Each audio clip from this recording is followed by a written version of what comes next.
Last part में हमने देखा था कि माइक और डेव ने उन गुलाम ह्यूमंस को आजाद कर दिया था, लेकिन तभी एक सिटी का सेनापति उन्हें पकड़कर एक ब्लाइंड डेट पर ले गया था, जहां उस शहर की राजकुमारियां ब्लाइंड डेट के नाम पर कैंडिडेट्स को पीट रही थी। तभी माइक और डेव वहां ईरान नाम के बंदे से मिलते हैं, जिसे भी वो सेनापति पकड़ कर ले आया था, लेकिन वो राजकुमारियों से लड़ने में डर रहा था। तो माइक और डेव उससे कहते हैं कि तुम चिंता मत करो, हम तुम्हारी मदद जरूर करेंगे। लेकिन जब ईरान राजकुमारियों से पिट रहा था तो शुरू में तो माइक और डेव उसकी मदद नहीं करते, लेकिन बाद में उन्हें भी उसके लिए बुरा लगता है। इसलिए वो ईरान को बचाने के लिए एरेना में आ जाते हैं और राजकुमारियों को फाइट के लिए चैलेंज कर देते हैं। अब आगे तो इस पार्ट की शुरुआत में हम माइक और डेव को उन दोनों राजकुमारियों के सामने एरेना में देखते हैं। तभी उनमें से ऑरेंज बाल वाली एक राजकुमारी डेव पर अटैक करती है, पर डेव उससे बचकर स्वॉर्ड लेकर ब्राउन बाल वाली राजकुमारी की तरफ बढ़ने लगता है और उस पे तलवार से अटैक करता है। इधर माइक भी विंड ब्लेड से ऑरेंज वाली राजकुमारी पर बार बार अटैक करने लगता है, जिससे बचने के लिए वो राजकुमारी इधर उधर भागती है। इस तरफ ब्राउन वाली राजकुमारी डेव की ओर तेजी से भागती है, लेकिन डेव उसे अपनी सील से कैद कर लेता है। लेकिन वो राजकुमारी अपनी फिजिकल पावर से उस सील को तोड़ देती है, जिसके बाद वो डेव को लात मारने की कोशिश करती है, पर डेव अपने सामने शील्ड बना लेता है। इस तरफ माइक ऑरेंज वाली पर फायर अटैक करने लगता है, लेकिन वो तो माइक के अटैक से बच के डेव पर अटैक करने चली जाती है। लेकिन माइक तुरंत ही उसके सामने आकर उसे बहुत तेज पंच मारता है, जिस पंच के इम्पैक्ट से माइक और डेव भी नीचे गिर जाते हैं और डेव की शील्ड भी डिस्ट्रॉय हो जाती है। इसलिए मौका पाके ब्राउन वाली राजकुमारी उन दोनों को अपने पंजे से घायल करने की कोशिश करती है, लेकिन वो दोनों तुरंत ही टेलीपोर्ट करके दूसरी जगह आ जाते हैं, जिसे देखकर उस मैच को देख रही ऑडियंस हैरान हो जाती है।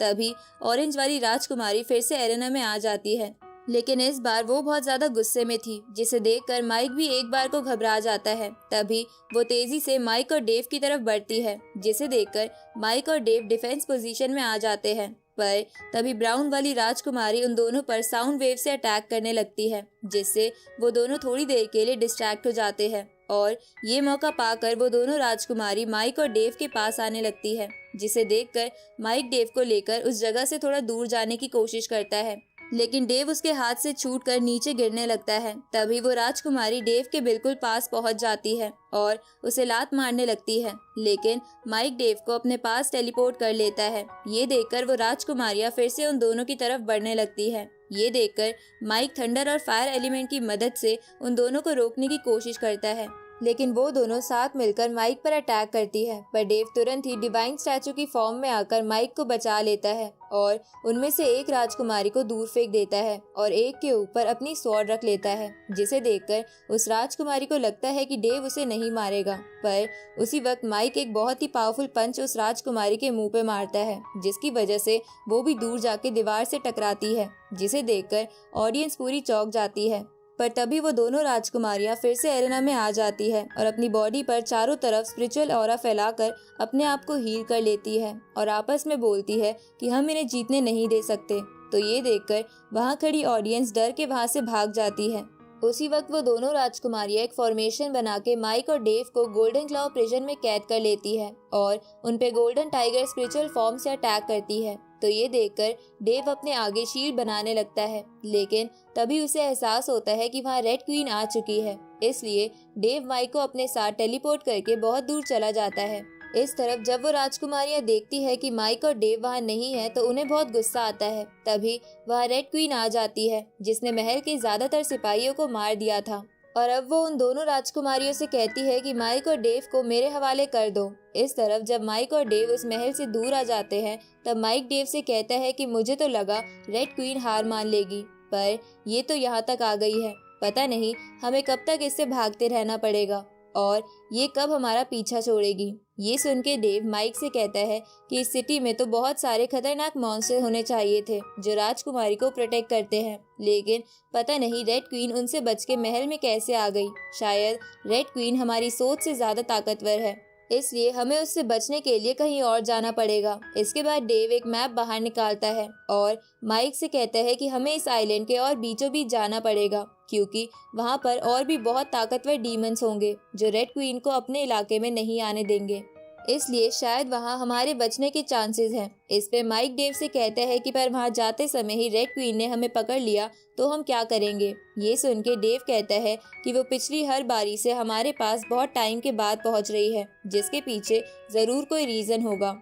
ऊपर से मैं भी उसे थोड़ा दूर से सेंस कर सकता हूँ, इसलिए अगर वो हमारे पास आई तो हम टेलीपोर्ट करके फिर से यहाँ आ जाएंगे। इस पे माइक भी एग्री करता है। साथ ही वो डेव से कहता है कि पता नहीं मुझे इस फाइट के बाद ऐसा क्यों लग रहा है कि मैं रेड क्वीन से बिना डरे लड़ सकता हूँ। लगता है शायद मेरा कॉन्फिडेंस बढ़ गया है।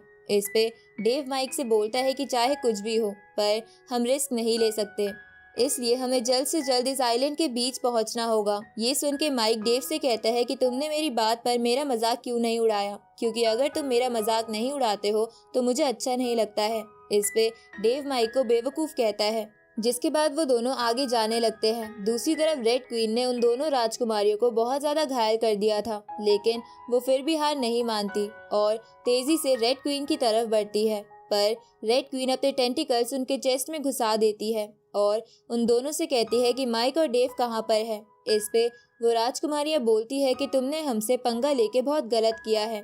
एक बार हमारे डैड महल में वापस आ गए तो वो तुम्हें जिंदा नहीं छोड़ेंगे।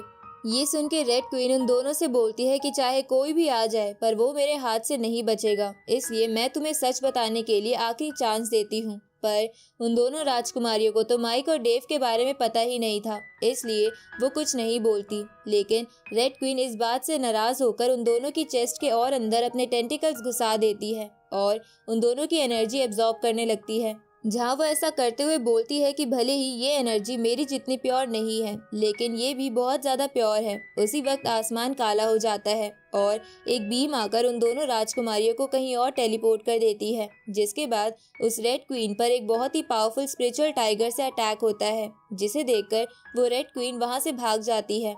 इस तरफ हम उन दोनों राजकुमारियों के फादर यानी उस पैलेस के किंग को देखते हैं जिसने ये सब किया था। अब वो किंग अपनी बेटियों के पास जाता है तो वो दोनों बेटियां अपने फादर को गले लगा लेती है, जिसे देखकर वो किंग कहता है कि मैं सिटी के थोड़ा बाहर क्या चला गया, किसकी इतनी हिम्मत हो गई कि वो मेरी बेटियों को हर्ट कर सके, पर तुम दोनों चिंता मत करो, मैं उसे तुम्हारा बदला लेकर रहूंगा। इसके बाद वो किंग रेड क्वीन के पीछे चला जाता है, जिसके जाने के बाद वो दोनों राजकुमारियां कहती है कि माइक और डेव सच में निडर है जो उनके पीछे इतनी पावरफुल मॉन्स्टर पड़ी हुई है। पर तभी वो राजकुमारी कहती है कि भले ही वो कैसे भी है, पर मुझे तो वो ब्लू बालों वाला लड़का बहुत ज्यादा पसंद आया था।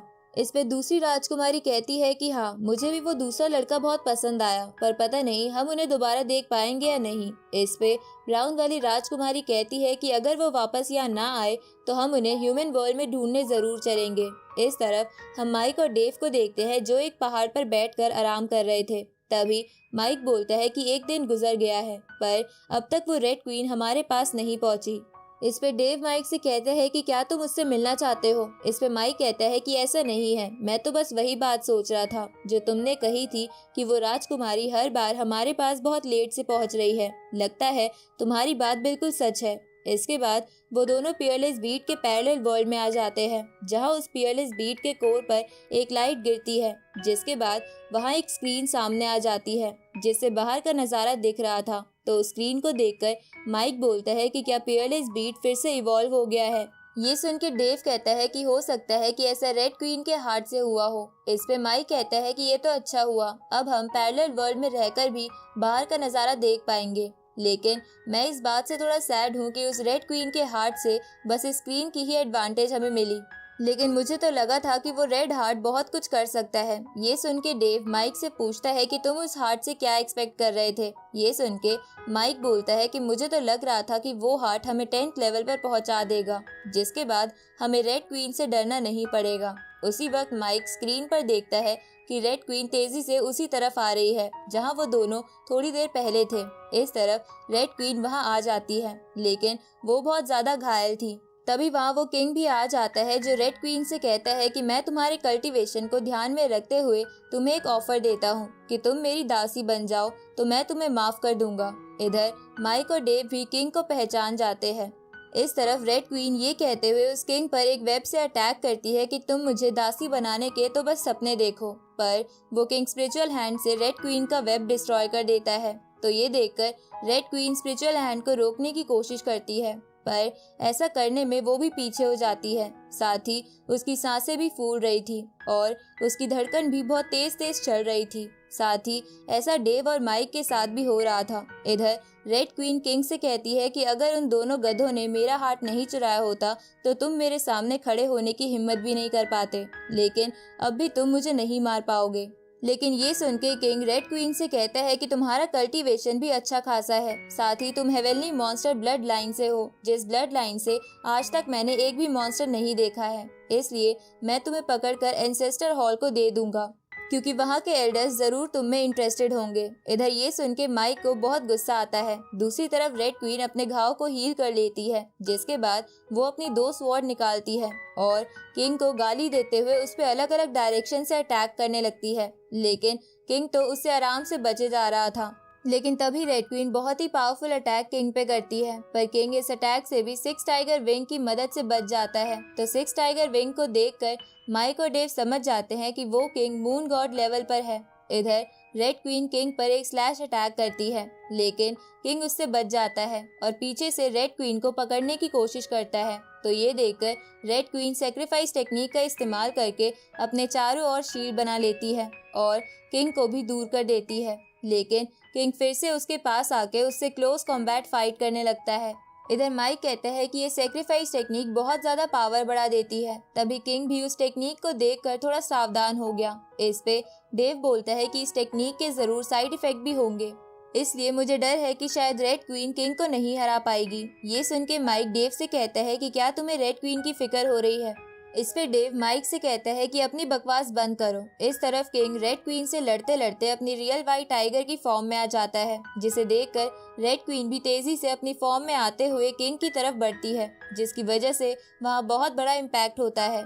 और उस इम्पैक्ट के बाद किंग और रेड क्वीन दूर दूर हो गए थे। साथ ही रेड क्वीन की स्वॉर्ड भी टूट गई थी, जिसे देखकर माइक और डेव को क्वीन के लिए बुरा लगता है। तभी माइक डेव से कहता है कि हमें कहीं ऐसा फील रेड क्वीन के हार्ट की वजह से तो नहीं हो रहा। इस पे डेव कहता है कि ऐसा हो सकता है, क्योंकि वो हार्ट बहुत पावरफुल था। इस तरफ हम देखते हैं कि किंग भी उस अटैक से बहुत घायल हो गया था, पर इस बात का पता उसे थोड़ी देर बाद पता चला था। लेकिन इस बात से वो बहुत ज्यादा गुस्सा हो गया था, जिसके बाद वो रेड क्वीन से कहता है कि मैं तुम्हें आज पकड़कर अच्छा सबक सिखाऊंगा, इसलिए चुपचाप मेरी दासी बन जाओ। और ये बोलकर वो रेड क्वीन को पंच मारता है, जिससे रेड क्वीन नीचे जाकर गिरती है। पर वो फिर भी उठते हुए कहती है कि चाहे आज मैं मर भी जाऊं, पर मैं किसी की गुलाम नहीं बनूंगी। अब ये बोल के वो रेड क्वीन फिर से किंग की तरफ बढ़ती है, जिसे देखकर माइक और डेव एकदम से रेड क्वीन को रुकने को कहते हैं। और इसी के साथ ये पार्ट यहीं खत्म होता है।